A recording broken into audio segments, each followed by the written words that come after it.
You're listening to the Angry Marks Podcast Network. Ladies and gentlemen, welcome to the Wrestling Nerdcast on the Angry Marks Podcast Network with your host, Will Huckabee and Mika Villas. And welcome, ladies and gentlemen, once again. It's Tuesday night. It's time for the Wrestling Nerdcast, Black History Edition. As usual, I am the AIWF World Champion, the World Wrestling Grand Prix Champion, Mr. Hashtag, all the titles, the Southern Gentleman, the Disrespectful Intellectual, the Morning Star, the Incredible Huck, Will Huckabee, and I'm joined today by not one, but two lovely ladies. Well, at least one of them are lovely. The other one is my usual co-host, as usual. She's Mrs. Hashtag, What That Mouth Do. She is the lover of waffles, the voice of the speech impediment. She's one half of the world's biggest commentary team. And you can hear this to her not only on this podcast, but on several other podcasts out there in the universe. She is Miss Mika Villas. What's going on, Mika?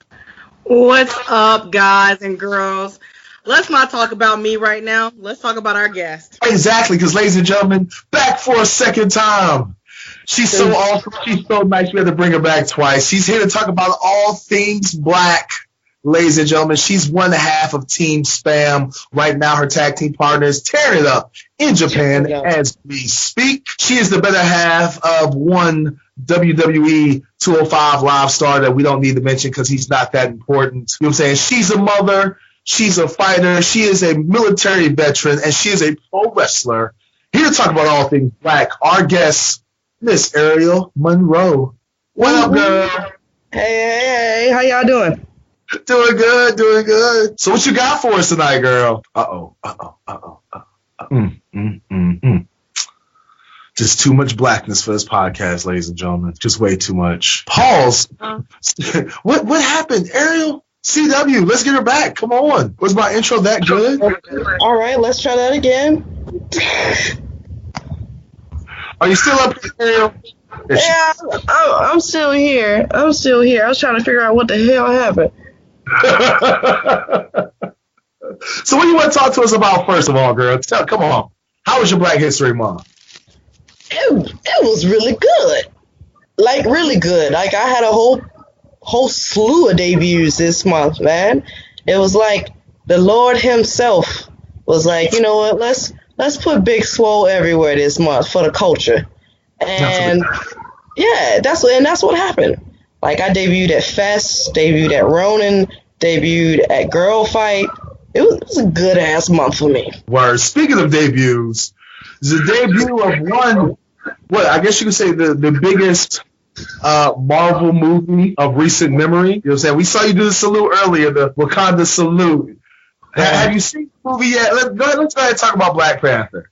Brother, we went to go watch that movie that Thursday night it came out at 10:20. We went out and went to go see that mug and ran into Mia Yim on the way out. I saw that. Yeah, it was so good because we were sitting next to this white person, and bro, I swear on every single time I did one of them. I know. Not the look. Come on. I gave the look. Because, when else was I ever going to be able to do that? Especially when she was like, don't scare me like that, colonizer. I was like, yeah, colonizer. Look. Like, I wasn't letting nobody breathe that day. Nobody. Have you seen the movie, Mika? I have not seen the movie, no. Shame. I'm going to go try to. I know. We've established that I am not full-on black, so, What have you been doing this whole entire month? Somebody got to work the fields while y'all out there gallivanting, okay? I've been working the fields, okay? Gallivanting. Look, we have worked these fields for hundreds of years already. I've never gallivanted a day in my life. Exactly. This ain't Monty Python. Look, I'll tell you what. I went to go see the movie in West Virginia.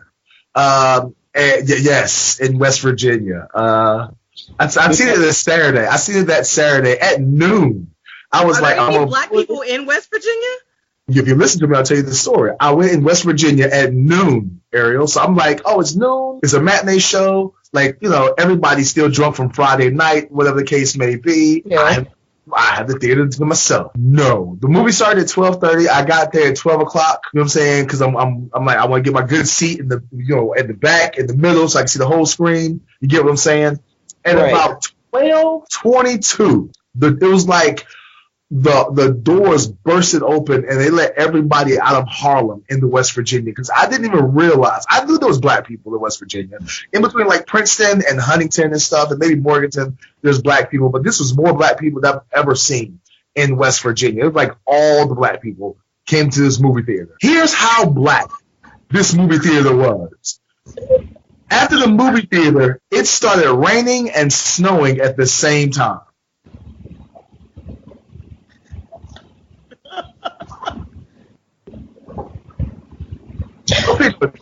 Go ahead. So, rain and snow. So it might have been some hail in there too.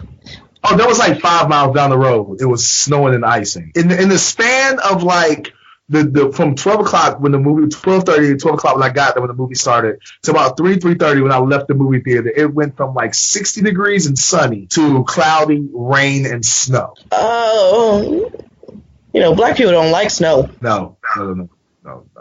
I guess Mother Nature was like, you can't have it all. No. So how was your black? What did you think about the movie? Spoiler alert for everybody listening, ladies and gentlemen. Ladies and gentlemen, if your name is not Mika, we're going to go ahead and give you a spoiler alert right now. If you haven't seen the movie, Mika, you should be ashamed of yourself. Okay. Okay. But Maggie Simpson. She wants me to take this pen off of Maggie, the Delta pen. How you got this pen on here in the first place? Never mind. Okay, thank you. Goodbye. Look, all right, so I loved the movie. I absolutely adored it. They called everybody out on their bull crap, and it was glorious. It was great. It was inspiring. It's something that I can't wait to show AJ so she can know the significance of this. Like, this is just the most greatest thing ever, especially Princess Shuri. She was like the best part of that movie for me. You think so? Her little puns. She's like, so I guess what I call them, sneakers. Like, that shit be dying. Like, I loved everything about her character. Like, even getting into the car, she's like, wait, what side of the road did they drive on? Like, she's so conscious about everything. I definitely liked the movie. There was some things I did I was kind of like about. The fight scenes were terrific. I'm not even gonna lie. The fight scenes were amazing. I love the visual, like if that was what Africa looked like, I might decide to take a trip to Africa. But as it stands right now, I'm trying to avoid, the Ebola fly in the eye Africa. My father went to Africa, and he stayed in like this 5-star hotel. It was 5-star to them, but I mean it was like nothing for us. It flies everywhere and shit. He ended up staying with like this predominant tribe because he was just like, I want the real Africa. But then he got chased by baboons. Oh, yeah, that's the real Africa. On his bike, and luckily he was a cyclist, or else he would have been bamboo meat that day. Like, yeah, like he's saying that these kids, like he saw like this little 14-year-old kid, he was asleep, and they heard some tussling in the woods, and they like have this big old fence there that he said it was at least like 15 feet up in the air. It said this kid woke up out of his sleep, jumped over the dang on fence, killed the boar, and then jumped across. Like, he heard that thing in his sleep. I was like, ain't no sneaking out in Africa tribes. No. I was like, they got real good hearing. I was like, Well, ladies and gentlemen, this is the Wrestling Nerdcast on the Angry Marks Podcast Network, brought to you by our good sponsors at Indie Customs. Be sure to check them out on Facebook, check them out on Twitter, buy some stuff, not only wrestling attire, but all of your personal needs. Be sure check out these awesome T-shirts that me and Mika are wearing. Be sure to also while you're on the computer, doing your social media. Check out our friends at Pro Wrestling World for all of your wrestling needs. From WWE, Impact Wrestling, whatever the hell they're calling it now, ROH, Lucha Libre, Brit Wrestling, Japanese Pariso, American Independent Wrestling, whatever you want. I know, Mika, I said it wrong. Whatever. We're talking about Wakanda right now. Getting off of Wakanda is Black History Month, and something that we talked about in the last episode when you was here, your last appearance here on the show. We talked about the racial draft. Right. So I know I put a couple pics up there and stuff. So before we hear your thoughts and stuff, Mika, do you got any last minute? Because this is the second to last day of Black History Month. Any last minute draft choices that you really want to get in, Mika? I don't. Listen, this is all you guys. Switzerland. I'm just watching and waiting for, the good people to come over to our side so I can welcome them and give them a pamphlet. Show them how to eat chicken. Yeah, you're about to say, you know how to eat chicken. Yeah, we know. Everybody at WrestleK knows about you and your chicken eating habits. Ariel, so who is now black and who have we given back? Who have we given back? I don't know who's black, because this day and age, I can't trust nobody. I really can't. I really can't. You think you know somebody, but you don't. But Charlemagne is out.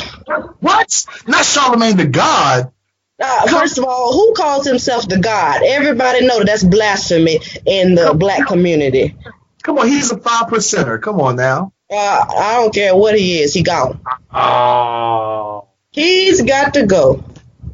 He's got to go. Because of the Monique situation? It's because of all of the black women's situation. He stayed clowning on black women. Like, I don't like him. He look greasy. I don't like him. It's a Geechee from South Carolina. I don't care where he from. Sorry, he's a Geechee. You know what a Geechee is. I don't care where that nigga from. He is gone. He done. Look, that was the final straw with the Monique situation. I was like, oh, this dude's got to go. He got to go. Okay. He got to go. Who else, Ariel? Who else got to go?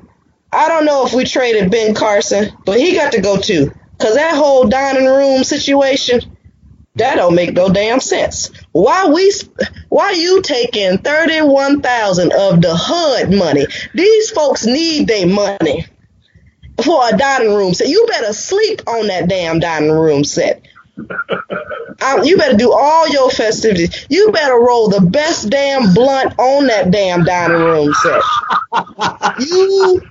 I swear, you better cut the best damn powder. I'm just saying, you better do a whole bunch on that damn dining room set for $31,000. 31 grand. Nick, that's a Saturn. That's Chrysler. That's more than what my car. I've never bought a car that was $31,000. Exactly. And this is what I spent $31,000 on a place where you eat. No. The hood, that's a house. Yes. In the ghetto, $1,000 is a house. A house. And he over here spending 31 grand on a dining room set. Maybe it was made out of Wakandan wood. You never know. Hell, that shit better be made out of vibranium. that thing better be made out of the lost souls of our brothers and sisters who jumped off the ships. That thing better be made from manna from heaven. It better have the pebbles from the bottom of the Red Sea engraved in that shit. Look. Hey, look, I got rid of Ray Lewis. I had to trade Ray Lewis. I had to. Look, don't pay attention to him. Ladies and gentlemen, for all our listeners at home, you can't see right now, but our producer, he's not on video. If you watch this on YouTube, you can't see our producer, CW, but he's enjoying some festivities, some Himalayan spring water, blessed by Tibetan monks, along with some very good of some of that Wakandan Kush. Wakanda Kush. If I ever find a strand named Wakanda Kush, I'm buying it. You know somebody's gonna come up with that. You know, somebody's working on it. It better have the orange hairs in it. That's what I know. It's gonna have, I'm telling you, somebody will come up with Wakanda. It's gonna have that purple. What was it? The heart shaped plant. It was purple or whatever. Yeah. It's gonna be purple and gold. I'm telling you, somebody's gonna come up with Wakandan Kush. Watch. Now the streets of the Black Panther will go away. Who else you got? So what else happened during the racial draft this month? Well, we had them shootings down here, and I saw this thing, and it was like, how come shootings don't happen at the hood schools?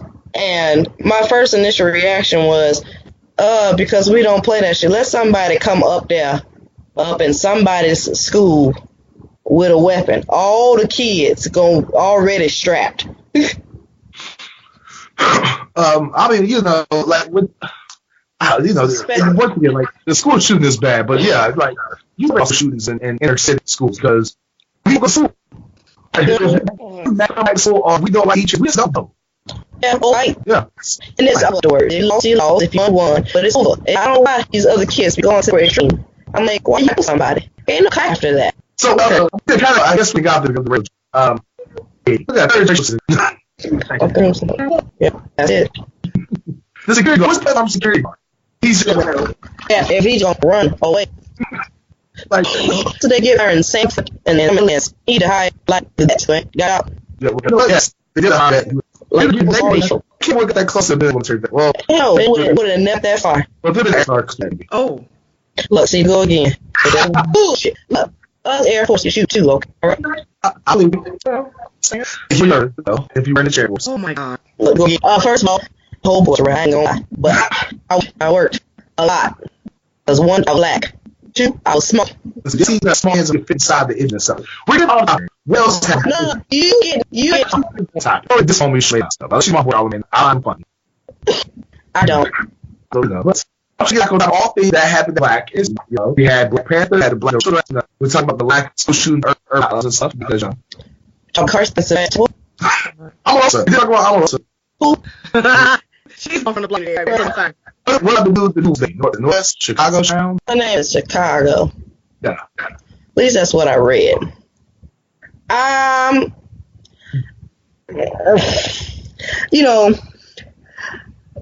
Name. I'm gonna try to keep it short, sweet, and simple, because I don't want them Kardashian folks to come after me, because you know her whole fandom, they crazy. They like the beehive. They just pounce on people. Yeah, they just pounce on people. Why you name your baby Chicago? Maybe it's because Jay-Z had said he was going to name his first daughter Brooklyn and he didn't. So maybe it was a jab at Jay-Z. You don't name your child as a jab. Excuse me. I've seen people name their children after stuff they couldn't have. I mean, they ain't like she ain't. I mean, she always gonna have money, so ain't like she really gonna have like a super hard financial life. But her friends still gonna talk behind her back because her name is damn Chicago. She better not have no black friends, because it's over. It's roasting season all the time. Oh, Jesus. Her and North. Well, it's Northwest and Chicago. Yeah, and then what's the son's name?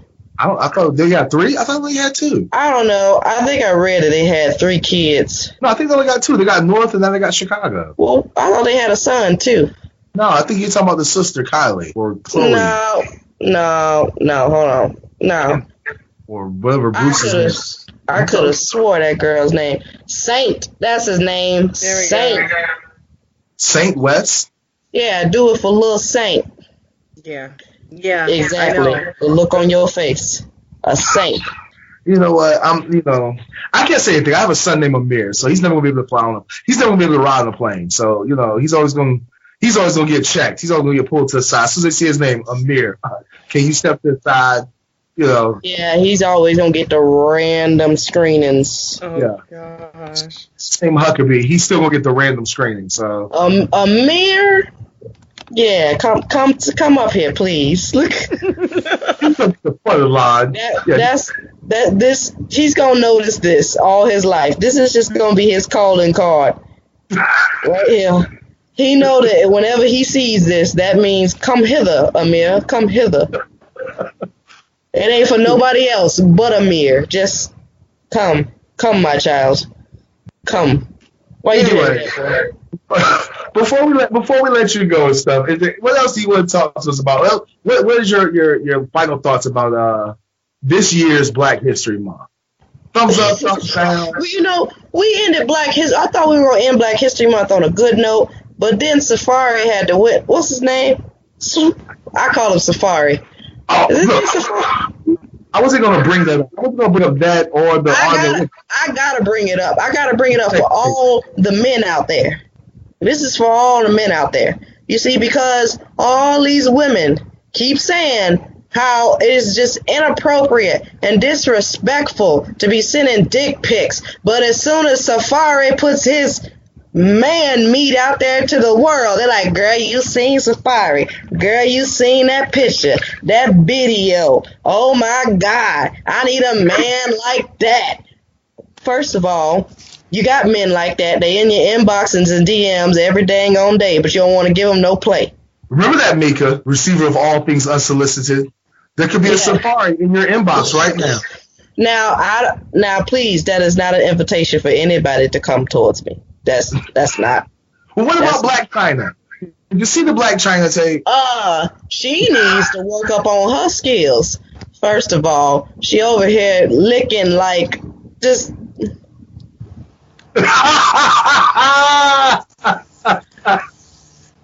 I mean, I ain't gonna put my business out there like that, but because she's been doing this for a very long time, I would think that her skills would be up to the par of her lineage, but it's not. There you go. Sex tapes, Black Panther, and racial drafts. $31,000 dinner sets. There you go. So before we let you go, Ariel, what you got coming up late? What do you got coming up soon? What you got coming up? Give all our listeners and fans your social media stuff so they can follow you and laugh just as much as I laugh.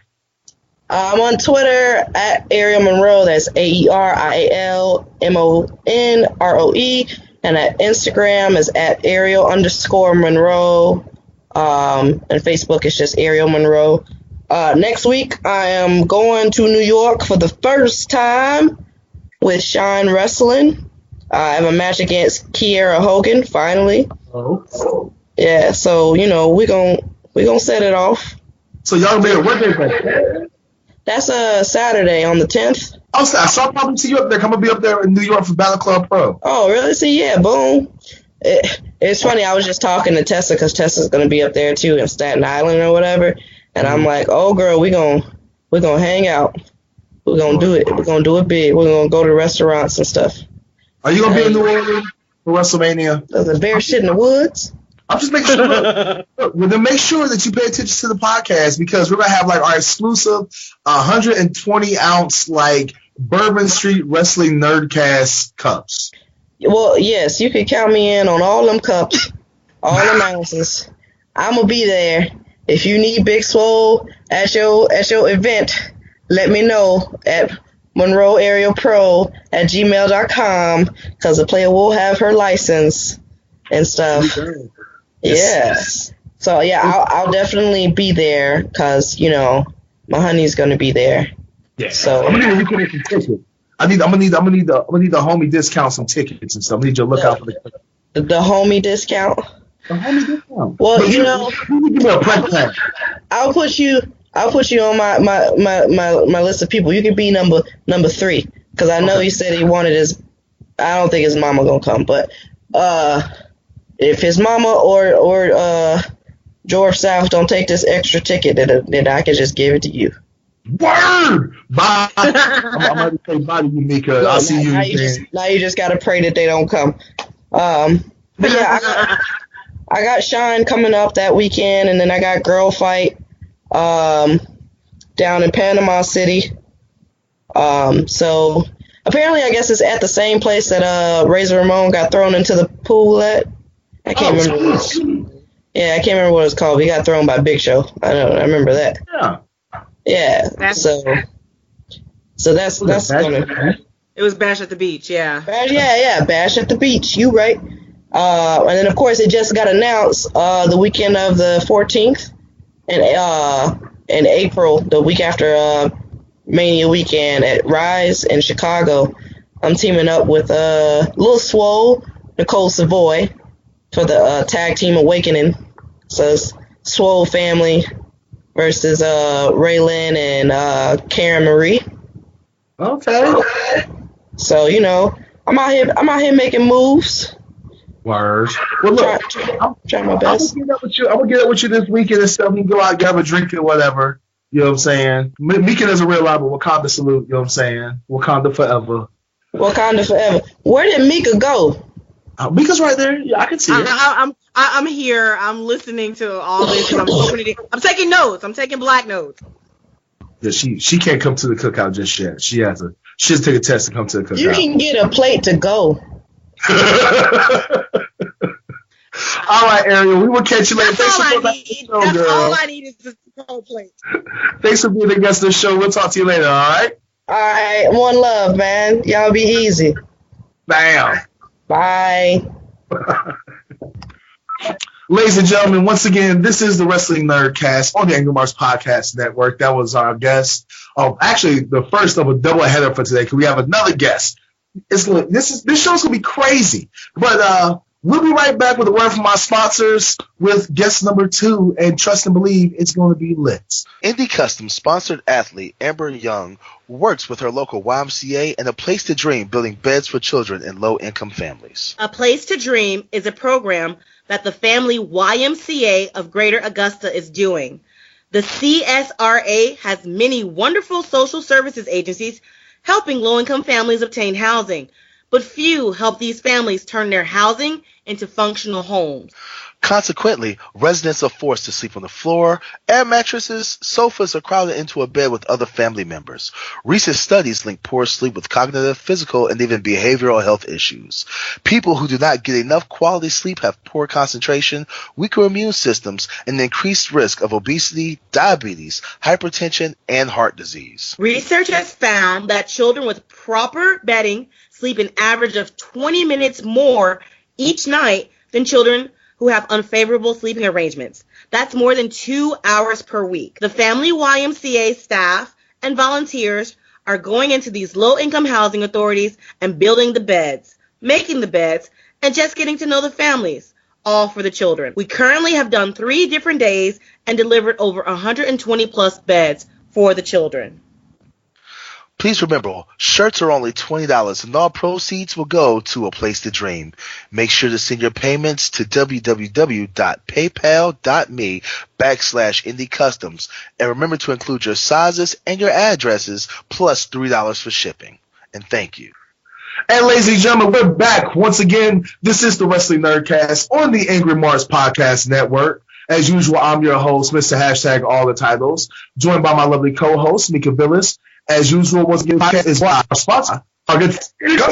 Be sure to check them out for all your pro wrestling and non-pro wrestling merchandise needs. I'm talking about t-shirts, cups, hats, beanies, WrestleMania 120-ounce jugs that you're going to take to Pat O'Brien so you get a huge, supersized, large hurricane, which is what I plan on doing, lanyards, buttons, you name it. Indie Customs can do it for you. Also, while you're on your little computer doing your little tweeting and twittering and stuff, be sure to check out our friends at Pro Wrestling World for all of your pro wrestling needs, everything from WWE to American Indies to Brit Wrestling to Japanese, Lucha Libre, etc., etc., etc. Now, I told you that we had a star-studded show to end off Black History Month, and ladies and gentlemen, I was not lying. You just heard from our first half guest, Ariel Monroe, but our actual guest of the show is a man of a lot of words. All right? He is a vlogger. He is a man of the people. He can help you out with your taxes and how to get your budget straight. He is a journalist. He is a critic. He's also a podcaster of his own. Every week you can check him out on social media, Jeffrey Show Live. Ladies and gentlemen, our guest tonight, Mr. Jeffrey Taylor. What's going on, man? Thanks for having me. I don't like the podcasting. I like to do everything live. Yeah, we don't do things live, and there's a reason why. Case in point, ladies and gentlemen, if you haven't heard of Jeffrey Show Live and stuff, first of all, be sure to check him out every Monday, right? Every Monday. Days at 6 p.m. Thank you. Exactly, every Monday p.m. But at one point you were holding your podcast, your show at a Christian radio station. And yes. And still going on there. I fought for it because I don't know if you guys knew the whole struggle. I was off air. It was a struggle, man. I'm still there though. The reason why we don't like to do stuff live is because you have incidents like you had with the formerly named Murder One, now Mr. Blacklist Uno, where there was some alcohol involved, and like it looked like a dude, like somebody's deacon uncle tried to cut the show short, and they were Pastor Troy that walked in. Pastor Troy walked in. It was alcohol, like you said. Words was thrown, vulgar. It was a lot, man. It was a lot. Like now, my show in the same sense. you basically almost broke Facebook with that, man. You almost broke Facebook Live with that episode.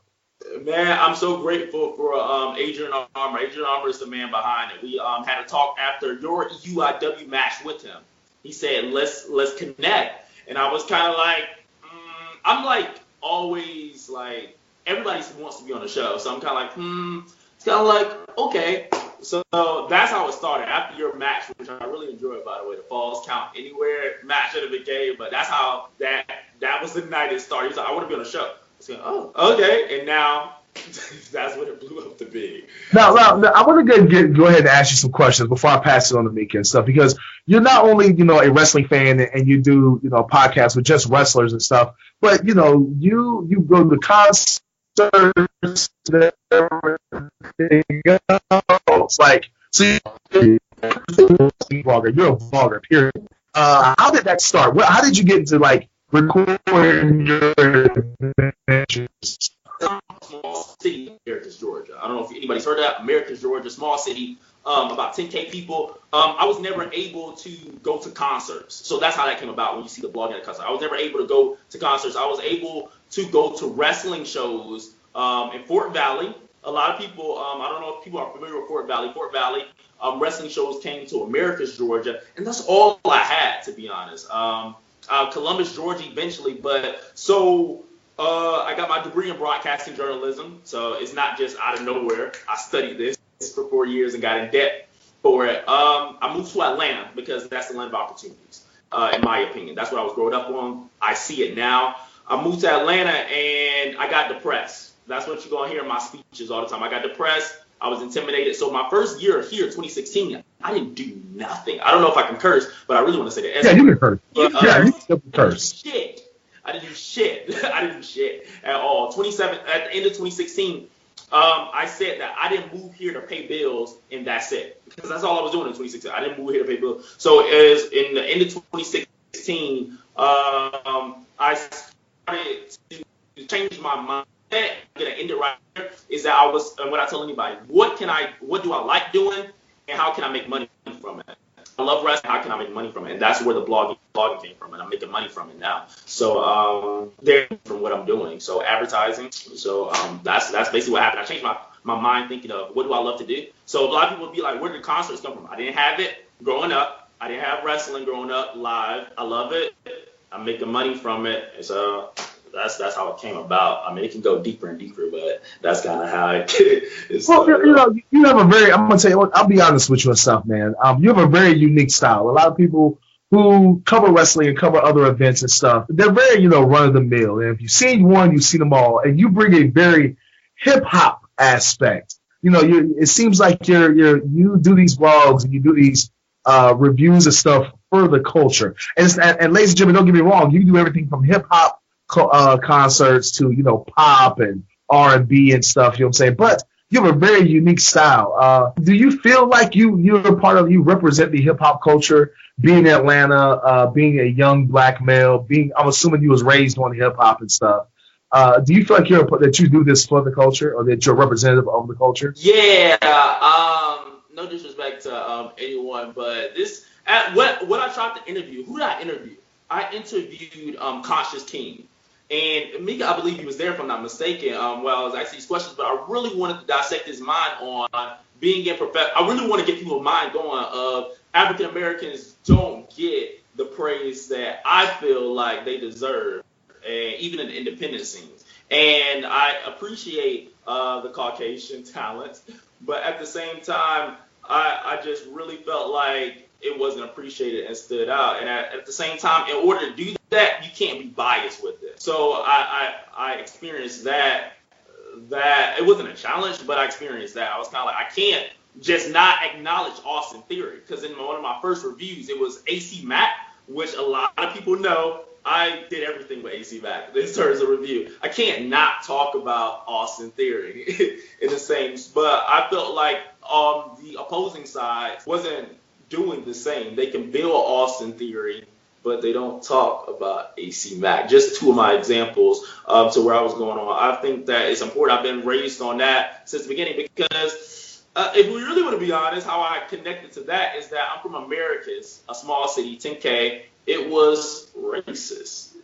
I worked at a pharmacy, I worked at a pharmacy, and my dentist told me that, can I say the N-word? I don't know. Yes.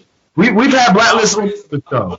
This is my dentist, my childhood dentist. This isn't like yesterday, childhood dentist. And this is where racism like really hit me. I was working at a pharmacy, and my dentist basically said we had to include a HIPAA law for hydrocodone and strong Section 2 drugs now. So you have to sign off. You can't just get them. You can't just get hydrocodone anymore. Back in 2013, you have to sign off officially. He was kind of like, you niggas are starting to work here and things are changing.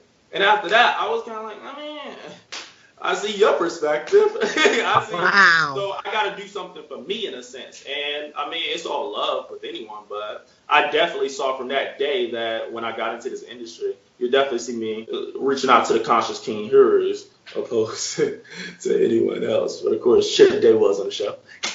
No,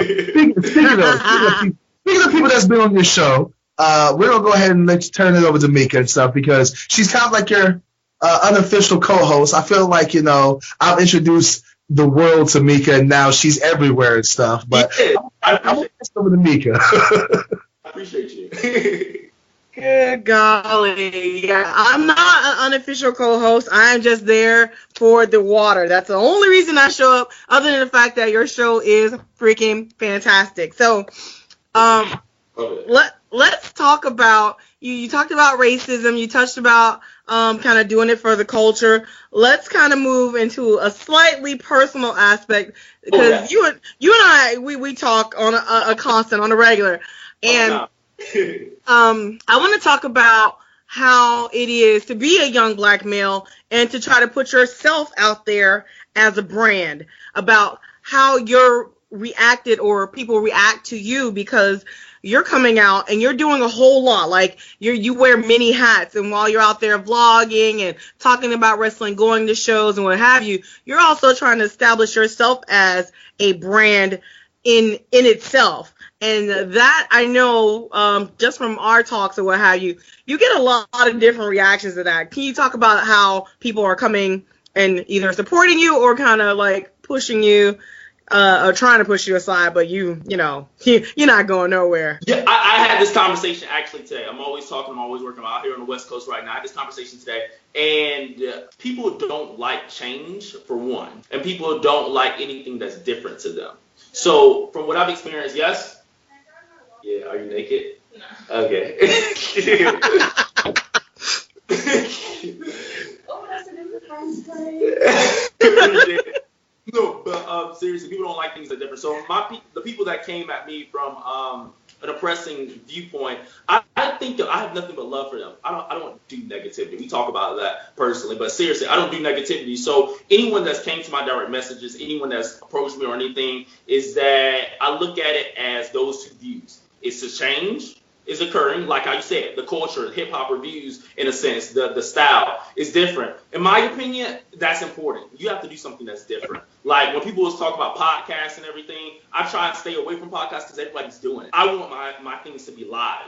I want that reaction to be live. Ashton Starr, we talked about it. I apologize to him after the air, but that's what you get with live. Like he was really shooken up about Sasha and I don't want to call him Chris, but Conscious.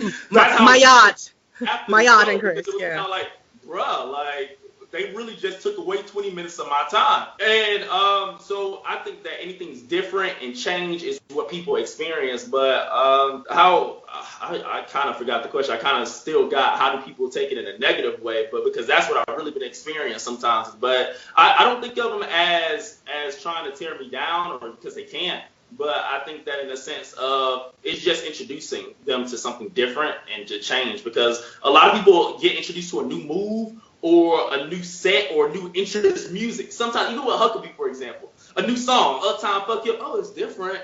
I don't know how I feel about this at first. I'm an old man. Look, I'm an old man. I just warmed up to the Migos like this week.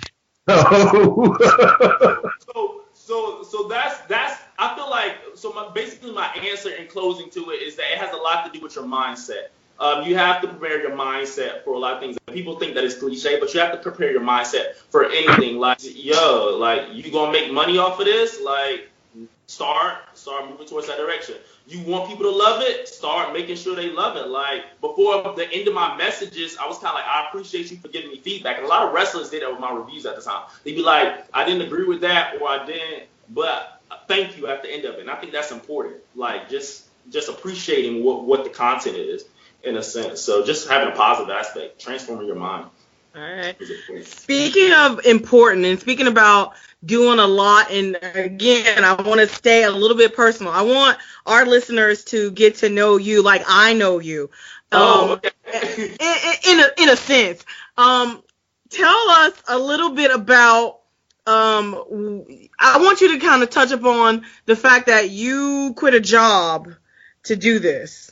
Because that's a risk, that's a gamble, and people don't do that. People, don't take risks and gambles to do things, to follow dreams, and that's an important message. I think that everybody can, I'm not telling everybody to quit their jobs, but at least to try to, run out there and follow a dream. Yeah, and we had this conversation all the time about, I'm big on that, but August 29th of 2017 was my last day of working for this movie theater. I don't know if I'm gonna get sued if I say their names, but that was my last day of work for that theater, and it came about because of the Roar show. It was the Roar show, and I didn't have time to do the review. So a lot of people want this whole deep meaning of it, but it was the Roar show. And everybody kept saying, Jeff, we need you to do a refund on this ticket. Jeff, we need for you to start the movie because people don't know how the movie theater works. Jeff, we need you. And I'm in the office. I'm trying to type this review, trying to give details. It was such a great show. I couldn't do the review that night because I had work at like 7 a.m. We had to be to work to set up everything. Just so much going on. I think we got audited that day. It was just like at the end of it, I was kind of like, I got a couple stacks in my bank account. So it's kind of like it was just so many factors running to this hassle. But prior to that mentality, because that was the defining moment, what I tell anybody, even today, is that it's important for you to do what you want to do. One of the first questions I'm going to ask you if I meet you is, what do you want to do in life? And what that stemmed from me leaving my job. Because what do you want to do in life? And things seem scary. It do, but if you want to do it, transform your mindset, then you can do it. You'll never know. Once I told people my story, I got a 3-hour. I remember, I don't know if you guys saw it, even Mika, but I put on Facebook, I want a 3-hour job that's Monday through Thursday, so I can do wrestling. I put it on Facebook, and I priorly told my story. I put it on Facebook in October. I put it in the universe in a sense in September, but October came to pass. But I tell people that I know it's scary, I know it's risk, but at the same time, it's so important because I am a living testament of that. Like, I am not a spiritual person in that aspect, to be honest. If you really talk to me, you'll understand that too. But I'm a strong believer of putting things out there because you never know who's the person that has a connection. Networking is all I do. You never know who Mika knows. You never know who Huckabee knows. You never know. And that's why I stop with everything and why it's just important to do what you want to do. Because if you really want to do something, you're not going to fail at it. You're probably even still trying to do what you want to do now. Wrestlers are probably still trying to be to that next level. So it's kind of like if you're doing what you want to do, it's kind of like just take that leap. I listen to Steve Harvey's Jump Leap. I listen to so many inspirational speakers. I mean, that's just another avenue of it, to be honest. But I mean, well, speaking of inspirational, I'm gonna turn you back over to Huckabee. Look, I put you over. I must be sick or drunk. Go ahead. Once again, ladies and gentlemen, this is the Wrestling Nerdcast on the AngryMarks Podcast Network. We're talking to our guest tonight, Mr. Jeffrey Taylor of Jeffrey's Show Live. Speaking about leaping, I'm going to go ahead and talk about leaping and stuff. While you're very positive and stuff, when you first started out, I know it's my first couple of experiences with you, were not very positive. Hold on, because it was just a way, and like I said, as an artist, and we're all artists, I'm an artist. I consider what you do art and stuff as a blogger, as a journalist and stuff. You're very sensitive about what you do. You're very sensitive about your art. In the words of Erykah Badu, because I'm an artist and I'm sensitive about my shit. And so a couple of times you may have given a review, and I know that I took offense to a lot of stuff. I took offense to, your replies to my replies and stuff. And we got to a very heated battle of words and stuff on social media, to where people were messaging me and were like, "Hey, is this shit for real?" And I was like, "Yeah, like seriously, like if I see the dude that he runs off at the face, like he runs off at the mouth, I'm gonna knock him the hell out." Not speaking about me personally. If you want to talk about our situation and the little bit of words that we had, I really wouldn't call it a heat. But when you're approached by a wrestler or an artist, whatever their medium may be and stuff, over a review or a critique and stuff, what is your first thought? What is my first thought is that you read it. Number one, you read it, which is pretty dope. So I'm appreciative. You read it. Anytime I'm approached with anything that's in that sense, like you read it, which I'm appreciative of it. And I tell them in response before I leave. Sometimes I've told people that I've watched your work of the things that I've saw. So it's kind of like it's like a mutual respect right there. So basically, no matter how you came into my direct messages or how you approached me face to face, it's that respect. Like you paid to see me, you came to see me. You took, and pay isn't just necessarily monetary. It is also the value of your time. So it's that mutual respect right there. It's kind of like you watch what I do, and that's kind of something that I always try and put in my reviews, is that I respect what anyone in the professional wrestling do, anyone as a performer to get on a stage and sing or dance or anything. I respect that. I came to watch you, so automatically I have respect for you. You read what I did, so you have respect for me. And then it kind of transforms the conversation, to be honest. I mean, it goes from 100 to 0. It goes to, so it goes to a very monotone conversation. So my initial is that I'm appreciative of them reading, and it becomes them being appreciative, because that's the approach that I take. It's kind of like I'm appreciative of you reading and taking the time, because my reviews aren't short. I don't know if you all seen it, but they're not short. Like they take the time. I'm just saying because at one point after one of the AWE shows and stuff, you had said, I can't remember what you had said, but it got to a point, and I was talking to another wrestler, and I was like, "Yo, this is going to be some Charlemagne, baby from Cash Money shit, where I'm going to roll up on Jeffrey at his job and be like, yo, put some respect on my name." This is the thing about what happened with you all. With you, and I only talked to Private about this. I'm not gonna regret it because it was a success. But one of the things with you is that I don't know if you all remember the actual instance, or were you all tripping? I know that you were kind of intoxicated, Mika, but I don't know the actual moment to where I got the full story of what I wanted to do. Like Huckabee looked down on me and like from the rafters, and I was just thinking of big words and imagery and everything. And then me and Mika, you interrupted us from talking. You write another bad review about me.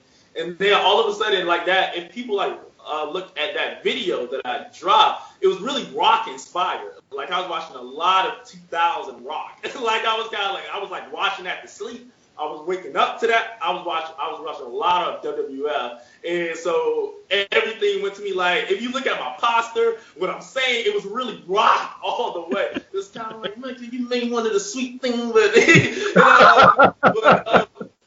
was the reason why that I knew that it was a risk. I knew it would have got me killed of doing that video and that promo, but a lot of people don't know that, but I write storylines. Mika saw my book of storylines recently. I showed that there. I write storyline, and I actually had this storyline written that oh my god, I'm breaking it all the way. I'm breaking that wall, but I had this storyline. Go ahead, break the wall. It's all right.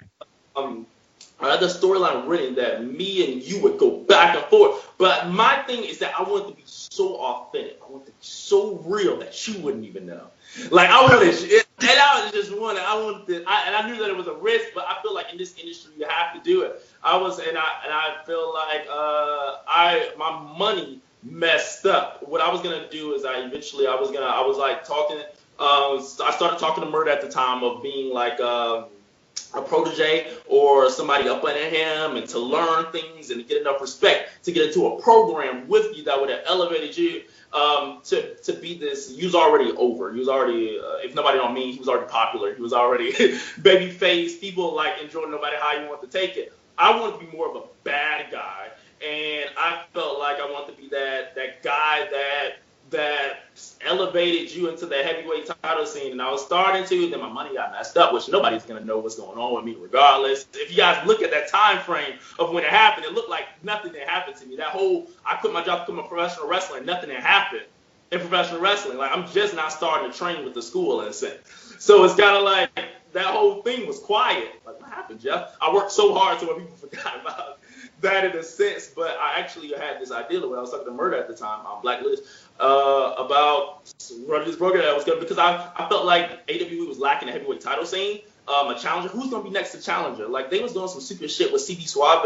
No disrespect to CB, they was doing some super shit that was going on. I was kind of like, I could really like how Conscious and how Ashton is doing this joint that it's crazy good to me personally. That's what I was going for at that time, and it didn't go well. And I was kind of, oh snap, I probably just need to tell this guy that I respect him a lot, and that's why I chose him because I felt like he was an intimidating guy and that it would be believable. Look, I would tell you the truth, man. Like when I pulled you outside, when I pulled you outside at the opera and stuff, when me and you actually talked there, and I guess me on the balcony, hanging me from the balcony, yeah.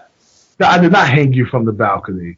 I mean, that's a rumor, though. I feel like that's something that people go, hey, Huckabee hung Jeffrey from the fucking roof. Wait, I'm like, you pulled him outside? Oh, my God. They were kind of like, oh, my God.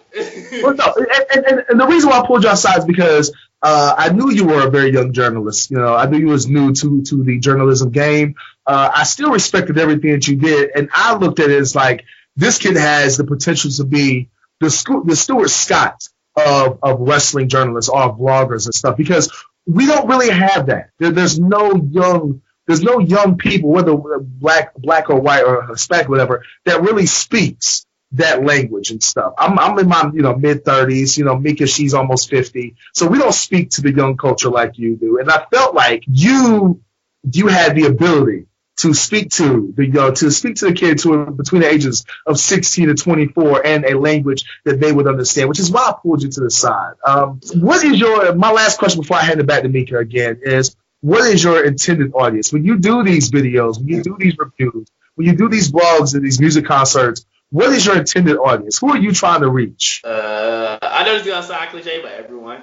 I want to be a superstar. No, I really do. I want to be a superstar. I want everybody to know who I am eventually, and even though it may not look like I'm as aggressive to getting people to know this, I think there's a method to what I'm doing, and I'm enjoying the journey of what I'm doing. But in a sense of who am I trying to reach, in a sense is I am trying to reach young people. To answer your question, I didn't think that I think that a lot of it, when I tell people there's a method to my madness, the reason why I'm on a church radio station was to reach an older audience, because I was just reaching a younger audience. Like, nigga, everything I do is meticulous for a reason. Like, I could have got on a wrestling station, I could have got on a hip hop station, but I already have them. They're gonna come over to my station. Now I'm forcing Christians, older people, to listen to what I'm doing. My first phone call, my first show that I did where I didn't have anybody up, they was kind of, oh my God, you got me so emotional watching Dusty Rhodes, talking about Dusty Rhodes, Ric Flair, Arn Anderson. I'm talking to them personally about it. It was kind of like, because that's what they related to. It was kind of like, you're talking about it at in your 20s when I was doing it when I watched it in my 70s. So it's kind of like now I want to watch you every week because I'm intrigued. I'm into it, and that's what I wanted to do. It's kind of like every week I'm forcing a new audience to watch me. Like, I'm not going to my intended audience, and I feel like that's cute and everything when people try and go into like the avenue that they're going in. But even I always try and do things that's innovative when people thinking like, where are people not watching? What do people not know? The radio station that I'm at. What can I do? I can get on and get their audience, and then I can bring my audience over. What aren't people doing with reviews? When I first studied the reviews, because I studied everything I do. If y'all don't realize that, my first AW show was December of 2016. I didn't do my first review until May of 2017. I studied AWE for like 6 months. I remember seeing you at Show of the Year right after. I just watched. I remember seeing you. Like, I just watched everybody. I didn't talk to nobody. I watched everybody. I watched everything that y'all do. Kimberly from Indie Customs, and we talked about that recently on this past Sunday. She's kind of like, Jeff, I stalked you. I was kind of like, I'm glad because I stalked you too. I was kind of like, and I feel like that's so important because once you like drop that bomb, that's it and everything. And in a sense of, I studied what people wasn't doing. And people wasn't tagging people. And I was kind of like, what isn't? I love Larry Goodman. I talked to him this past Sunday as well. I was kind of, what aren't you doing? And I was kind of, oh, you're not tagging these people. I was kind of like, I was like the Eric Bischoff one. I was kind of, let me tag these people and see what happens. I was kind of like, they may beat me up. They may say, stop tagging me. But I was kind of like, we're going to do it. And it's going to be done. And I did it. I think that the person that told me that where I don't care about anybody in terms of tagging, there was a person that told me, there was a few people, but Carrie Awful was one of the first people that I got approval from. And I was so like, oh snap, this guy's about to, this was in the early stages. And then after that, I just stopped giving a fuck. I was kind of like, after he kind of said thank you, in a sense, for what I was doing and what I was doing, like in terms of tagging, because I thought he was gonna say like, stop fucking tagging me and shit like that. I was kind of like, I'm about to just stop. And let me go back to creative things of what nobody isn't doing. But he gave me as proof, and I was kind of like, I was grateful for it. But with that audience, of course, wrestlers. I try and get everybody around the wrestlers. So basically when I tag them, it kind of reaches out to everyone around them, which makes my reviews so much of a success. Like I've had reviews like hit thousands of people, and it's because of the athletes. And I tell them this every time that I'm appreciative. But it's really not an age targeted in a sense. Like I said, I want everyone. I'm definitely not limited with my mindset because I want to be a superstar. But I try and I really try and get everyone. I can't even bullshit it. Like I try to get everyone. Like I want speaking of everyone, I'm going to pass it over to my co-host because everyone knows what that mouth do. Mika, go ahead and take it away. That's what you guys got going on. That's the thing. This is what I have to deal with on a daily basis. I'm so sorry. Anyway, let's talk about something you said on your path to superstardom. Something that you slipped in there and people may not have caught that, but I want them to understand. You talked about joining a school recently. Let's talk about your path. You don't have to say the school because, we'll unless you want to. But say the school. But let's talk about that. You joined a wrestling school, and your goal. What is that? Everything you do is meticulous. What is this plan? Share with us. Take us along on this superstar journey. I can't even lie. I wouldn't have never said that I joined a school. I was in a school if I wasn't like prepared to like talk about it in a sense. But this is me finally like integrating. There was a lot of financial issues. There was a lot of time constraints with the job, financial issues after leaving the job. And it's just at this point to where I don't want people to think that as much as I love like the journalism aspect, I want to be in this business. And I'm going to tell that to anybody that listens. I'm going to do it. And I feel like this whole Jeffrey Show Live, what I'm doing is it opened up so many people to inspire people to do what I'm doing. Like if you look at some of the people that's doing, I know, I'm not trying to get ahead of myself, but some of the people are doing some of the methods that I've created. I don't want to say I created, but they kind of saw that I did, and that was the purpose of it. Eventually, I want to create a Jeffrey Show Live brand to where I have people working up under me and doing wrestling reviews all over, like the states. I mean, if anybody wants to steal that, you can't do it better than me. But I mean, that's what I'm about to do. I'm about to have people like in different areas. That's hence why I'm on the West Coast. I have friends in California, New York. So I'm just kind of marking the territory of where people that want to be journalism and everything could have this job that people don't think about. When I was in third grade, what do you want to do? Professional wrestling? Okay, Jeffrey, stop playing. What do you want to do? Professional wrestling? So I'm creating like these jobs to where it's not far-fetched and that you can make a living of doing what I kind of did with the writing, the reviews, and videography and photography for wrestling in a sense, and independent at that, freelancing, independent. But what I want to do is that I want to be at the top up there in the wrestling industry. I want to do a little ring announcing, basically ring announcing. I want to do everything. I want to do backstage, working the cameras. I want to write storylines. I want to be authority figure, and eventually I want to wrestle some matches too. Andy Kaufman, huge inspiration. Like I used to go to sleep watching him all the time. His program with Jerry Lawler, and I learned so much from that. So another thing of what inspired me was not just The Rock, but what I did with you last year was Andy Kaufman. Like I was definitely Andy Kaufman inspired when I was running that in my head. But I wanted to also do things that never been done before in wrestling in terms of how you say it, the culture.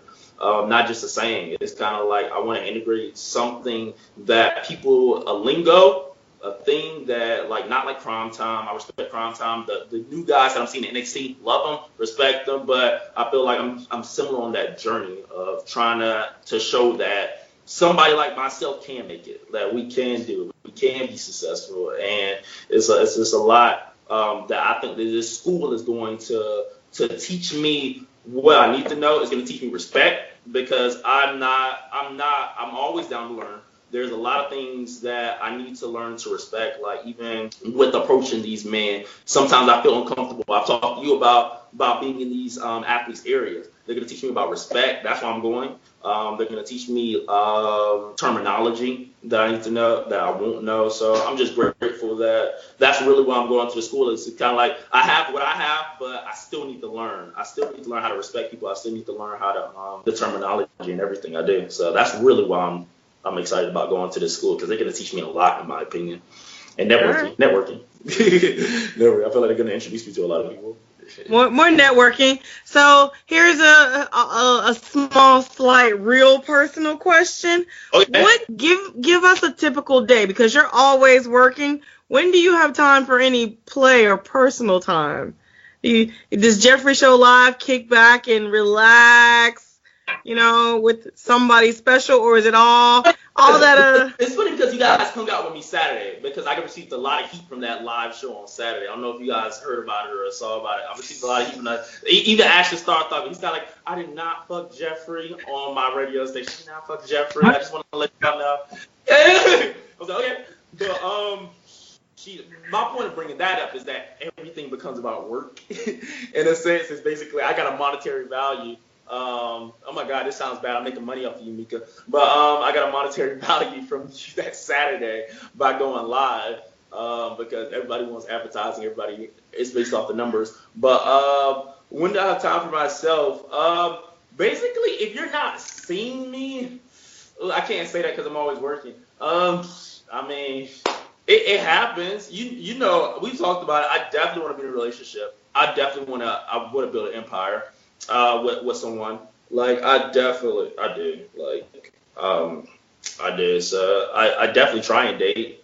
To be honest, I try and date. I've seen cute videos of me dating. Sometimes I've seen cute videos of me attempting. So I try. I mean, I'm gonna get you off the hot seat for right now. Speaking of trying, I'm gonna let Huck take over because he was like, "Wait, fucking who? What now? Huh?" He was like confused. But he goes to bed early, so man, he falls down a lot still. We got an event to do tonight at 10 on this side. Oh. Well, thank you, Grandma. Once again, ladies and gentlemen, this is the Wrestling Nerdcast on the Angry Marks Podcast Network. We're talking to the host of Jeffrey's Show Live, Mr. Jeffrey Taylor. I know our time with you is running out and stuff. You're a very busy man. Like you said, you're always making moves and stuff. What's next for Jeffrey? What's next for Jeffrey's Show Live? Are you going to, like you said, you already try to make that a brand? Are you going to try to put that on a TV show? Are you going to try to do, because there's so many different media outlets. Are we going to see Jeffrey Show Live on like a Powerbomb TV? Are we going to see Jeffrey Show Live, on the Hot Spots Network? Are you going to try to go to like, an NBC or a CWS, or what is it, CWS affiliate? One of the things, are you all familiar with Chance the Rapper? I'm probably talking more of you. Yes. Yeah. I know who Chance the Rapper is, damn it. Yeah, he said he was talking to you, not me, because he knows that I wouldn't know the frick that is. Yeah, but no, seriously, do you see his independent stand, like how he does things, like he's not signed to a Sony label? That is kind of the approach that I want to take. We're kind of in the sense of the wrestlers, and I feel like that's why we respect each other. We're kind of freelancers. We're kind of independent contractors in a sense. You are your brand in a sense. I think that Chance the Rapper has gotten really far beyond places to where it's really raised eyebrows. So he hasn't signed yet, and now it's not a question anymore. Shit, he signed. So my answer to that is that Jeffrey Show Live is going to be High Spots. Jeffrey Show Live is going to be Powerbomb TV. Jeffrey Show Live is going to be that. I don't want for these companies to think that I need or want them. Of course, I'm going to talk to them. I'm going to communicate with them, but at the same time, that's what it's going to be. That's, at the end of the day, I don't want anybody to think that, and I think I want to show people and inspire people with those actions to think that, I'm waiting for, and honestly, the independent wrestlers taught me that. When I first went into like the shows, I'd be like, so you're ready to get in WWE? That's kind of like, I don't care about WWE. I was shook. I was like, what the fuck are you doing this for? And then a whole new mindset I learned from them. And a whole new wave of thinking to now they've inspired me to like, WWE, do I really care about High Spots? Do I really care about Powerbomb? They've transformed my mindset in that, like similar to Joey Ryan, who just bought this extravagant house from independent wrestling in a sense. Hopefully he's not doing any scamming or anything, but if it is from independent wrestling, then he's doing damn good to inspire a lot of people to be like, independent wrestling, you're spending a lot more time with your family. You're doing a lot more things. Jeffrey Show Live, in a sense of you're able to connect, you're able to do a lot of things, and that you don't need to, I'm not saying that it's not so you guys won't think that I'm a hypocrite, but my mindset right now is heavily towards, if the next person is doing this, suplex and microphones, you can do it on your own, which they're building the resources on their own. There are so many other wrestling nerdcasts. You guys are doing it. You don't need to be on it. Like, get yourself over 2018. It's possible. It's important to bring in revenue. You can do it. Like they're cool. Two more questions, and then we're gonna try to wrap it up. Okay. Because I like something you just said or whatever. What is gonna be your inspiration? What's that last part? I'm sorry. Who do you hope to inspire? Who do I hope to inspire? At first. So the answer is everyone. Again, like when I say everyone, at first. I was just talking about this earlier today. I'm so passionate about everything. So I'm really cutting off my answers because I can go on and on. But I ask my mother every day, in a sense, Mom, what do you want to do? And every day she kind of tells me I'm happy, I'm good in everything. And my mom is like in her 50s. My point of saying that is that I feel like it's not too late to chase after what you want. It's not too late. I give my mother money. My mother get all my merchandise sales. Anybody that buys a shirt, you're putting that money into my mother, to be honest. I mean, it goes, anybody that buys a mug, it goes, everything linked to her account. I don't see that money. I'll talk about that to you privately. But that's is what it is. And my point of when I tell my mother that I'm doing that is that you've given me the world. You've given me everything. And I just want you to know at 50-something years old, because she's probably going to hate it when she watches this interview. I'm saying that she's in her 50s. But 50-something years old is that you're having money sent to you that you're not working for, that you don't have to worry about going anywhere. You're having this money invested because at the end of the day, it does take money to invest in things. Fuck what you thought. It takes money to invest in things. So you're getting this money invested into you. And although you can go to Belts, because that's our mall in Americas, we don't have a mall. We got Belts. We have this Belts that you can go to and get your clothes and look nice and everything. But you also have this money to do what you want, to invest in what you want to do in life. And I'm so happy. Okay, stocks. Okay.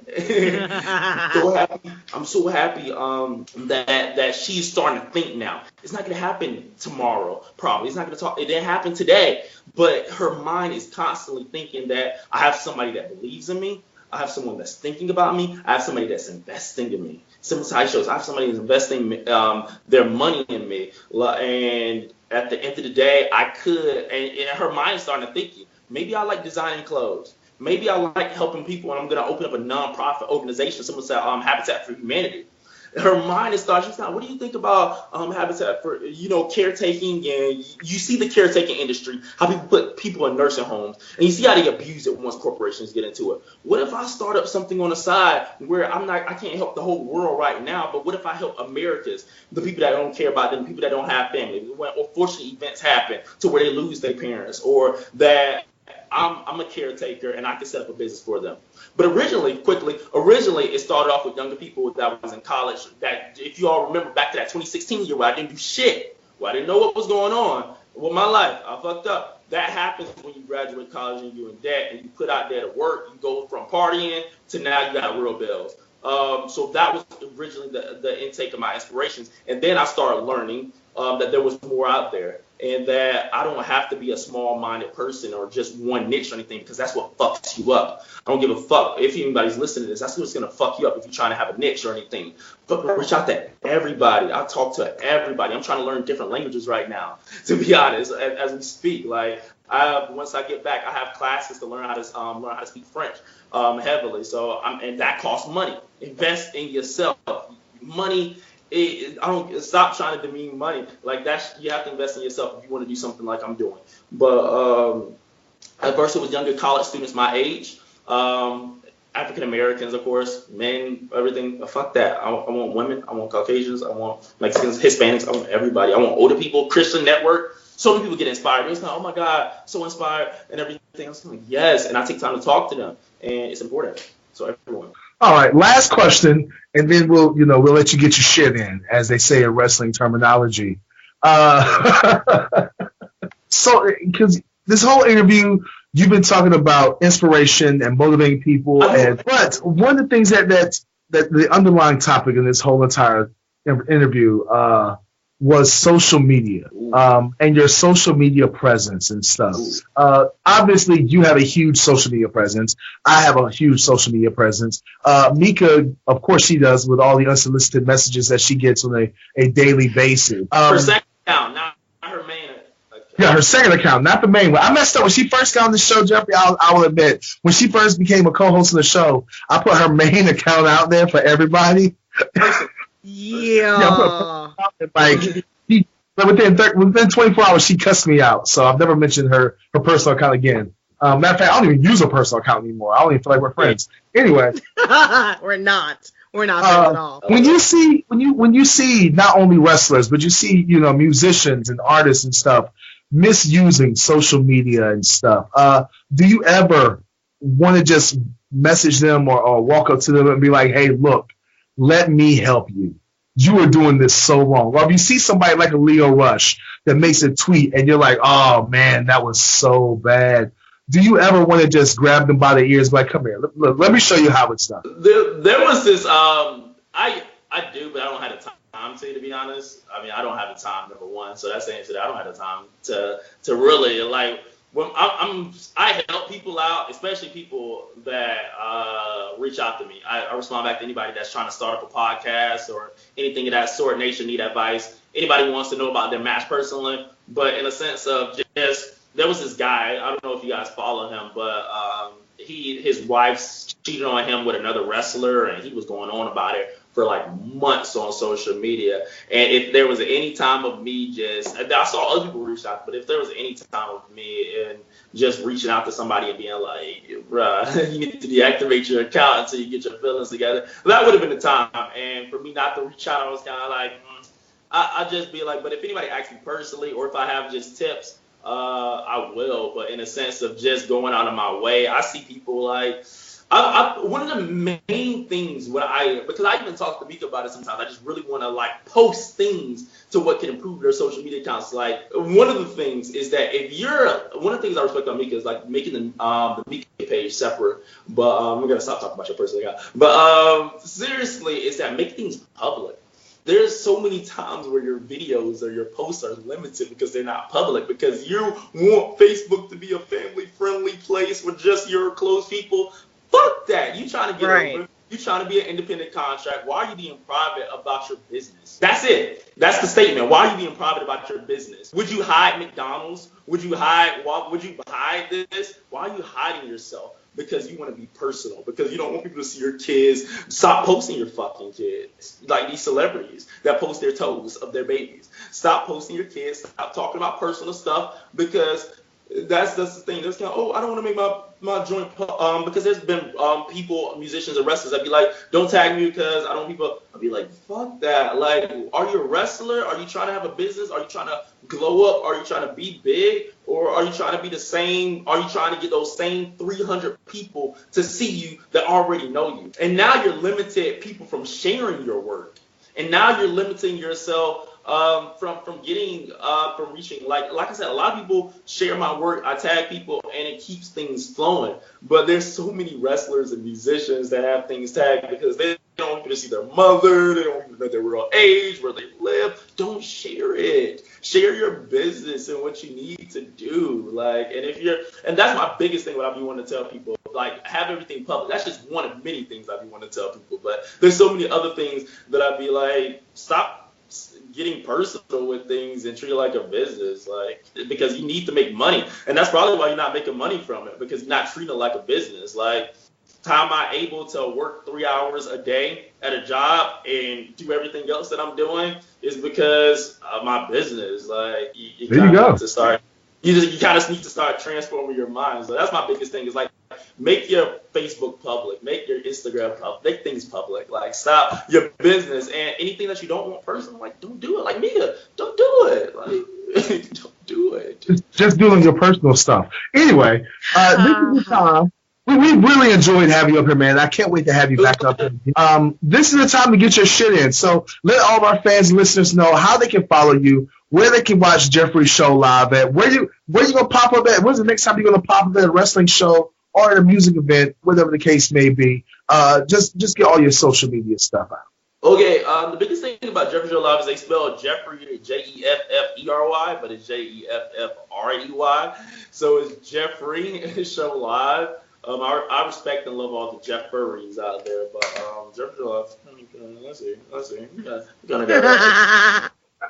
Got the business card for all our fans and listeners on YouTube. There you go. But shout out to Morgana for the buttons. Reach out to her. I've actually been sending people to her. But the next wrestling joint, or music joint, I honestly don't know. But off the top of my head, I got like a calendar at home. So it kind of has everything listed right now. I don't have anything. I'm actually working on getting a manager too.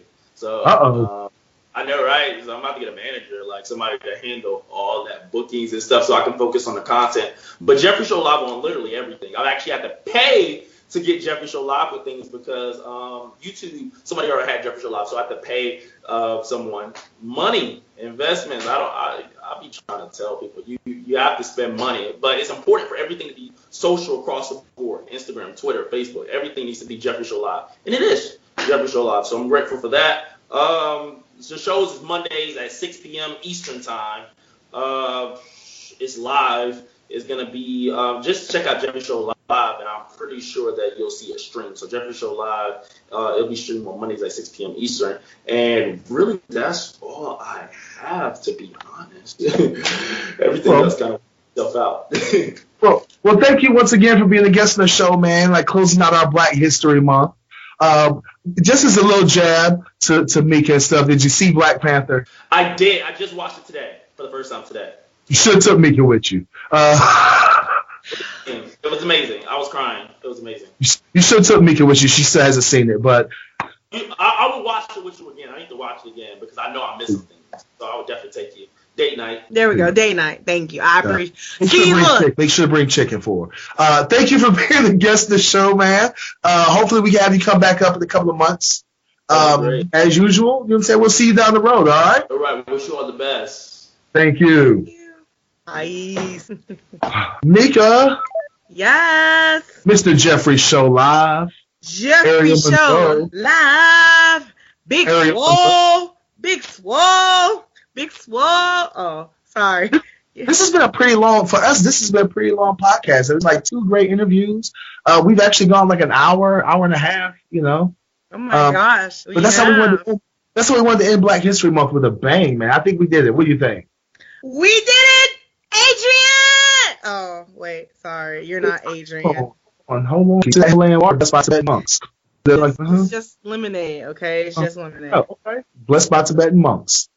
Anyway, we really ran long and stuff. What do you got coming up this week, Mika? Oh my gosh, this week I'm kind of I think I'm taking it easy this week. I don't have any shows. I know people are going up north for Battle Club Pro. I won't be able to join for those fun and reindeer games, but coming up next week, March 11th, AWE Old Lord at the Opera Nightclub, featuring the main event of Isla Dawn versus Tennille Dashwood, formerly known as Emma in the WWE. That is going to be the main event for the show. I will be right there calling the action along with my partner, Wrestling's Cutest Commentary Team, Danny Danger and I. So I'm looking so forward to that. I'm excited. I'm taking like a week off so I can get prepared for that. Well, let's see. This Friday, I will be in Marmet, West Virginia for AIWF Mega Wrestling, defending my I'm putting leaving the world title in the back. This one will be for the AIWF Mega Heavyweight Championship against the Progressive Liberal, Dan Richards. And then Saturday, taking that drive up to New York for Battle Club Pro. Hopefully, I do a good job. Hopefully, they would continue to bring me back, et cetera, et cetera. So that's what I have coming up. Before we go, thoughts on AWE this past weekend, ladies and gentlemen. AWE actually invaded the house that AJ Styles built, the Landmark Arena, the Church of Southern Wrestling in Cornelia, Georgia. Great show, I thought. I kind of got banged up, took a shot to the liver. Just now feeling better and stuff today, but overall thoughts about the show. What'd you think, Mika? Overall shots to the liver. Overall, the show was pretty damn awesome. It was amazing to see the talent, the AWE talent in that historic venue. That is, of course, as we said, the House of Southern Wrestling, the house that AJ Styles built there, NWA Wildside, just a slew of historic actions and people through there. So to see the guys step into this ring, to be in that venue, to watch the matches. I mean, we had some hell of great matches, and I'm waiting on there should be a Facebook post coming relatively soon. You're going to be able to see a lot of that that went down in the Landmark Arena that evening. So one thing that's huge is Chip Day versus Slim J. Slim J is a Landmark Arena. He's a legend, and he has this great entrance. He has this great background. He's athletic and talented as hell. He beat the Georgia Wrestling Crown Champion. So he's going to get a shot somewhere down the line at, whoever the champion is at the time. So again, great show. UIW show the next day. Awesome show there. There's just so much happening here in Atlanta with wrestling, especially with Atlanta Wrestling Entertainment. I can't wait to see everybody out at the show coming up March 11th.